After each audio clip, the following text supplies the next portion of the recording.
And of course, we begin here at home. We're on a balance of scales, and given all considerations, it is hard to find anyone who could fairly challenge President Bola Ahmed Tinubu to the This Day Man of the Year commemoration. Determined and unfazed in the face of mounting challenges and attendant hardships, the president marches on with his audacious reforms to change Nigeria. In his first and only media interview, he told the nation that you can't be doing the same thing and expect different outcomes. With that, he served the nation notice of his resolve to stick to his reforms. The president, who ran his election campaign on the mantra of Aimé Locan, has waltzed through some of the most troubling phases of his less than 2-year-old presidency. From merely providing leadership to introducing very unpopular but promising reforms, Tinubu has proven to be that daring and gritty leader who's driven more by convictions of his choices than pandering to sheer sentiment or to the crowd. President Tinubu early this morning assured Nigerians that all their sacrifices in the last just slightly over 19 months that he took over power and in the months ahead would not be in vain. In his New Year message, the president, who promised to continue to serve the people diligently and wholeheartedly, also listed some of his achievements in the year that just ended, despite the challenges his government faced. However, setting agenda for the new year, the president, who listed some of the plans in the offing intended to make 2025 a much better year, urged the citizens to play their part in collective interest. This was as other leaders across political leanings and faiths have sent out their New Year messages to the people, praying that 2025 brings with it better deals. I believe we're all in one accord with regards to praying for a better year in 2025. Dr. Abati. Okay, two issues that you have raised. Let me start with the first one, and then I'll go very quickly to the second one. The first one here is this newspaper board of editors declaring President Bola Ahmed Tinubu Man of the Year. And if you read that piece on the front page of the newspaper, President Tinubu is described as tough, resilient, courageous, audacious, unafraid to take hard decisions. And in the consideration of the editors of THISDAY newspaper, I'm very specific, THISDAY newspapers editors, I've not said Arise News, but their decision is their decision. And what they have said is that, look, this is a leader that has shown that for you to be a leader, you have to take very hard decisions. And what are those hard decisions that, in the estimation of the editors, the president has taken? The removal of fuel subsidy, which was something that was already guaranteed in the Petroleum Industry Act, but which the Buhari administration did not have the courage to do. But here comes President Tinubu, and he says, well, we have to take the hard decisions. That's what the THISDAY editors are celebrating. Number two, the floating of the naira, which they say has brought stability, within the system. Something that they say also demonstrates courage. Now, three, local government autonomy, which they say President Tinubu, as a former governor, will understand that local governments will have to be given, the opportunity to contribute to governance. Another thing that they talked about there is, the controversial tax reform bill. And they are saying that in the presidential chart that President Tinubu had, he made it clear that the tax reform bill, there will be no going back on it. So these are some of the things that they looked at, and they said, well, this is a very courageous leader.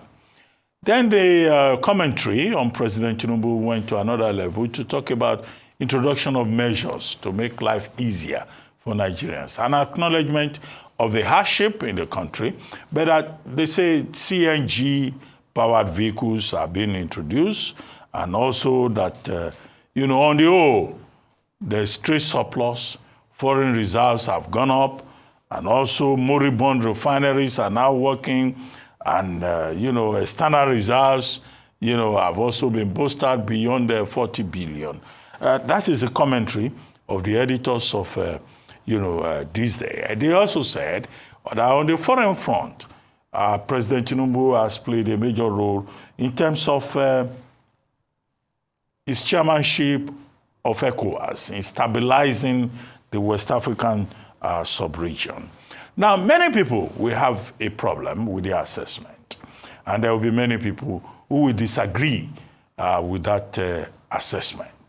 Now, Man of the Year essays, as a man who wrote Man of the Year essays for The Guardian from 1993, 94 till 2011, with the exception of 1997 when I was abroad. I understand how this works. So there will be people who will disagree. What the Man of the Year essay is all about is that individual who has impacted society for good or ill in a particular year. But this is the decision of the THISDAY Board of Editors, and they say that whether you refer to President Tinubu as T-Pain or T-Gain, nobody can question his courage. Nobody can question his deliberateness. Nobody can question his audaciousness. And that, one paragraph in the commentary was saying, well, maybe some of the things could have been more inclusive, there could have been more consultations, there could have been this and that. But that paragraph, which should have been the pith of the commentary, was not developed further. So I don't find the commentary rigorous enough. I don't find it balanced enough. But in terms of their choice, nobody can dictate, what a particular newspaper chooses as, the main impactful, momentous event in a year.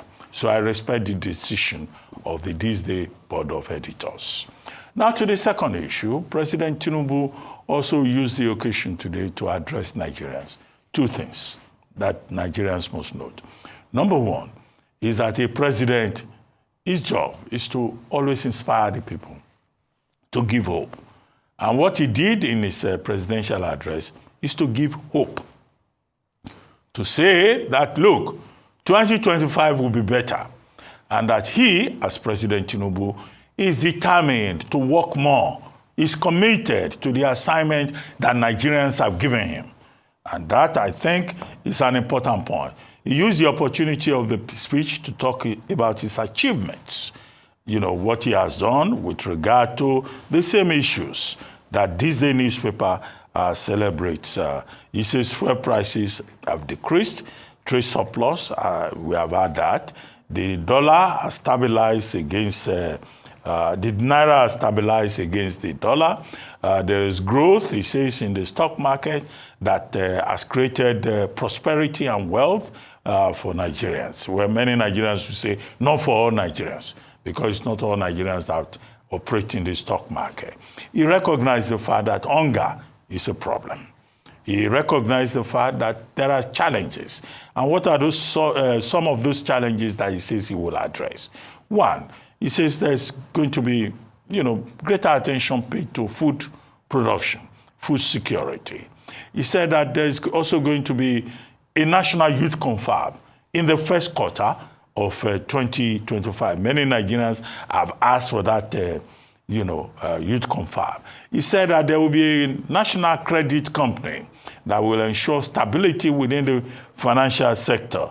And he says there will be a national values charter, because we talk about values in this country. I hope that national values charter will start with the leaders at both subnational and national levels. And more importantly, the president says he is asking for cooperation at all levels for Nigerians to be able to achieve their collective interests, and that local government chairmen, state governors need to work with the central government to move this country forward. I like the part of the president's speech about optimism, that look, this country can be better. So he has his job cut out for him in 2025 to make Nigeria better in the interest of all. There will be a lot of skeptics who will come now with sledgehammers, and they will say, oh, we disagree with THISDAY, we disagree with the president. But well, that's part of the democratic process. People can express their views. But the president is right in saying that all of us must come together to move this country forward. And that challenge starts at the individual level.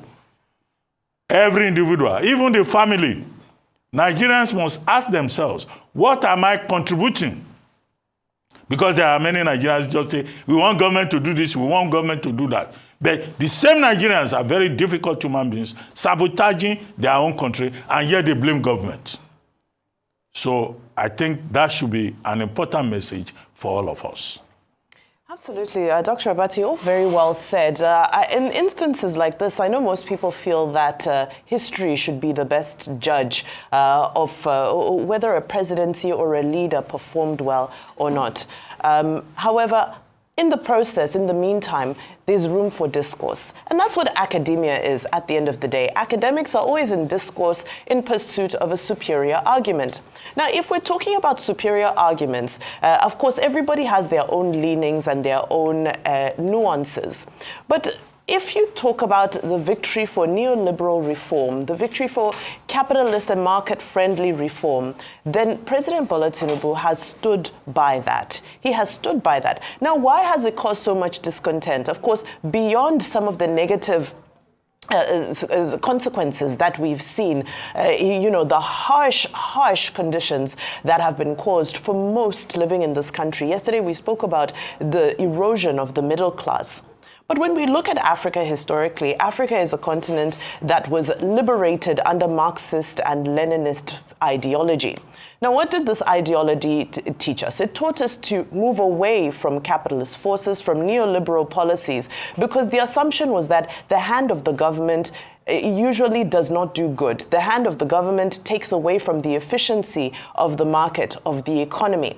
Now, when you look at our revolutionary leaders all across Africa, from Kwame Nkrumah to Julius Nyerere, Kenneth Kaunda, you see that they came into power, into independence, very excited about this Marxist-Leninist socialist type of philosophy. But the question is, how did that turn out? A lot of this, unfortunately, did not yield positive results. And this is the issue here. The issue here is based on what one of my favorite thinkers, his name is Frantz Fanon, calls the curse of independence, which is that as we were given independence and the ability and the tools to manage ourselves and the liberation that we fought for so hard, we began to mismanage ourselves. And all of this became associated with the Marxist, Leninist, or socialist system. Now, how does this all tie into the conversation about President Tinubu as the man of the year? Well, he's a man who has come and said that he is undoubtedly a man who believes in the free market reforms as prescribed by the Bretton Woods institutions. Now, the question is, do you agree with that position or do you disagree with them? But what you cannot take away from the man is that he has played by the rule book according to those particular reforms. Now, in the media chat, it was quoted that he said, you can't keep doing the same thing and expect different outcomes. And truly, that's the situation. The situation is that we've seen the hand of government play, and has it churned out sufficient positive results? Yes, we can debate about different ways, different interventions, and different measures that could have been taken in order for us to find some sort of efficient balance where government can still play its part as support for the welfare state, as support for the vulnerable of the economy, whilst business can flourish. But however, we're in this situation now where all safety nets have been removed. Yes, CNG has been introduced. A number of other policies has been reintroduced. But the fact of the matter is that all safety nets currently have been removed. And that's what neoliberals are celebrating. If you look at headlines from the United States, from the United Kingdom, from the Western states who are extremely bullish about neoliberal policies, President Tinubu is a hero for his reforms. So I bring it back to the conversation that this is a discourse for the pursuit of a superior argument. What I like about the conversations that we're currently having is that it means that we're leaning more towards a politics based on ideology. That means that all things being equal, the next election should be extremely exciting because there should be a greater exchange of ideas as opposed to a personality, a cult of personality dominating the electoral process. Of course, that's also all things being equal. So President Bola Ahmed Tinubu as the man of the year, according to THISDAY newspaper, a lot of people would agree. based on the foundations of the policies. And if you subscribe to neoliberal and capitalist policies, then certainly you will feel that the reforms that he has put into place are correct, even though they may be painful now, that they were the right thing to do. The discourse, as we pursue a superior argument, other people will bring alternate solutions.